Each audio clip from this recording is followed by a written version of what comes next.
What if I mess up? What if I make a mistake? What if I embarrass myself? We all have a case of the bad what ifs from time to time. So, let me ask you this.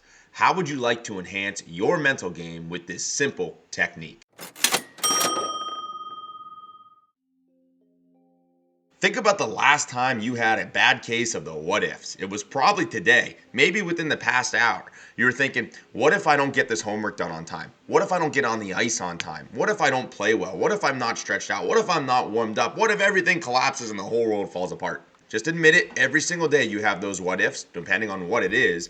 Every time we have those what ifs, guys, they're so negative. Our what ifs are always just bringing in a plethora of negative thoughts to our heads. But why does it have to be that way? Why do we always have to think negatively when we have those what ifs? Can't what ifs be positive as well? What if I play great? What if I do get on the ice on time? What if I shut the door and play the best game of my life? For every negative what if, there is a positive flip side. Now, I go very into depth in my Mindset Academy about why we default to the negative what ifs. And if you're interested in understanding why we're always thinking negatively first, go ahead and click the link in the description to take you over to my Mindset Academy, where I go in depth on why the human brain thinks like it does and why we have to be so negative on the default. But today, let's talk about how we can combat those negative what ifs and turn them into something positive. Number one, start identifying when you have the negative what ifs. Maybe it consistently happens to you before you have to hit the ice for a practice or a game. Maybe it's on your way to school. Maybe you have anxiety in general and you just worry about certain things that are going on in your life, whether it's meeting deadlines, practices, hockey, school, friends, family, whatever those things are. Start to identify when you're experiencing the negative what ifs. Number two, come to the understanding that the negative what ifs are completely in your head. They don't exist. What if I play bad? That's a negative what if that you're having before the game has even started. So, it doesn't exist yet. You haven't played bad yet. You haven't played good yet. You haven't won yet. You haven't lost yet. It's totally made up and in your imagination. Once you can completely understand that the what ifs that you're saying in your head are totally made up, you can start to change them. Let's go back to my example.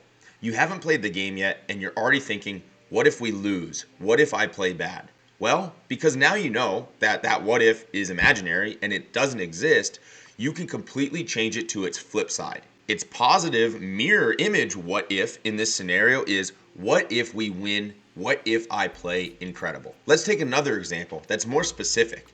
You're in the middle of a game, you see a breakaway develop. The best player on their team, is coming down on you on a 1-on-0. The negative what ifs that we would have are, what if he scores? What if I don't make this save? What if I let my team down? Boom, all of that happens in a split second. You may not even always realize you're thinking it. Flip the script. What if I make the save?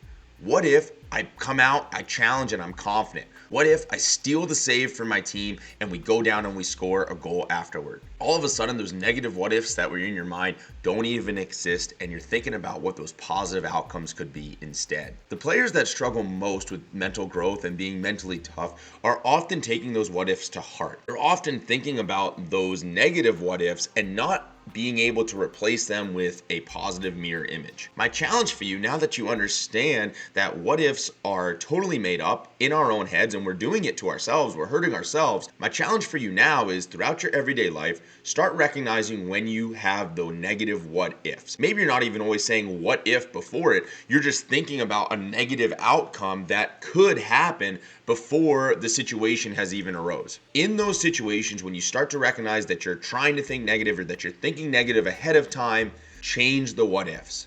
So again, if you start to notice that you're on your way to practice and you're worrying about how you're going to perform, what if I have a bad practice? What if coach doesn't like the way I play? Immediately recognize that you're thinking that way and change the what if. So instead you say, what if I have a great practice? What if I impress my coach? And all of a sudden you are now flipping the script before these situations even happen. You're not even allowing those negative what ifs room to exist in your mind. And once you start doing this, you start to take control of the thoughts that are going on up here. And when you take control of the thoughts up here, you're able to bring that into your physical play.